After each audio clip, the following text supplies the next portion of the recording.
have you ever actually tried to explain what a job is to a little kid, or what money really is? I mean, to us, these things are second nature, but for them, they're just these huge abstract ideas.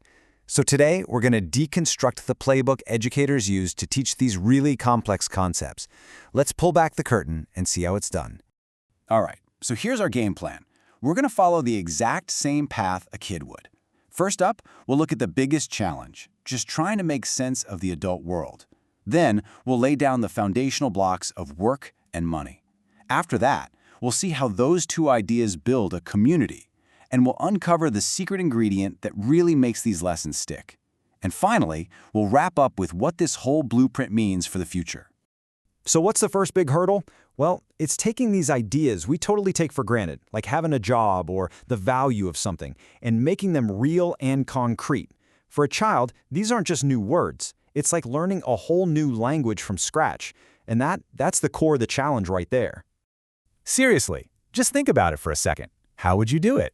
You can't start talking about economic theory or exchange rates, no way. You have to start somewhere way, way simpler. It's this puzzle that, honestly, educators have been trying to solve for decades.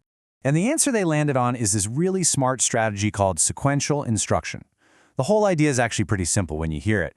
You build knowledge one small, logical piece at a time. I mean, it makes sense, right?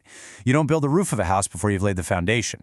And in this educational playbook, that first foundational block, it's not money, it's work. Before a kid can even begin to understand what a dollar is for, they've got to understand where it comes from. You have to answer that big question first. What does it even mean to go to work? The curriculum breaks it down into this really simple but kind of powerful definition. Work isn't just about making money. It's about doing tasks and contributing. That little reframe is everything. It connects the idea of a job to helping people, to creating things, and to being a part of something bigger than yourself. And here's how they make that definition real for a kid. They don't just leave it as an idea. They connect it to things they've already seen. By saying that a baker making bread is work, and a teacher teaching is work, and hey, you helping with chores at home, that's work too. Suddenly work isn't some strange adult thing. It's something they can actually do. Okay, so once that foundation of work is firmly in place, then, and only then, do you bring in the next logical block, money. The lesson plans we're looking at introduce this as the very next step in building out a kid's picture of the world. Now, for young kids, financial literacy isn't about investing or mortgages. It's way simpler. It's about three core things. 1, just being able to identify coins and bills. 2, starting to get a sense of what they're worth. And 3, this is a big one, learning the huge difference between needs and wants. And this needs versus wants distinction, it's an absolute cornerstone. Teaching a child that, food is a need, but that new toy is a want, that's one of the very first lessons in understanding value and how to make choices. It's actually a pretty profound concept for a 5-year-old to start wrapping their head around. From there, you start to layer the practical skills on top.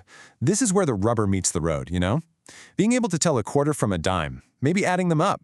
And, so important, introducing the almost magical idea that you don't have to spend your money right away. You can actually save it for later. So now we have work and we have money. The next move in the playbook is to zoom out.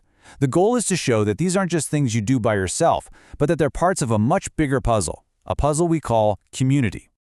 I just love this quote, by the way. It's taken straight from a script for a kid's video. It uses a metaphor they get instantly, a team. It frames the community not as a bunch of random people doing random jobs, but as a group, all working together toward the same goal. It's brilliant. And this is how they illustrate that team idea perfectly. It shows how everything is connected. You need the firefighters to keep you safe, the doctors to keep you healthy, the teachers to help you learn. Every job has a purpose, and that purpose is to help someone else on the team. Okay, but you can explain all these definitions and show all these diagrams, but how do you make it, stick? Well, there's one tool, one technique that educational designers rely on more than anything else to make sure these concepts are truly memorable. It's storytelling. That's it. It's the secret sauce. Because facts and figures, they're so easy to forget. But a good story? A story connects with us emotionally, and it creates a memory that lasts.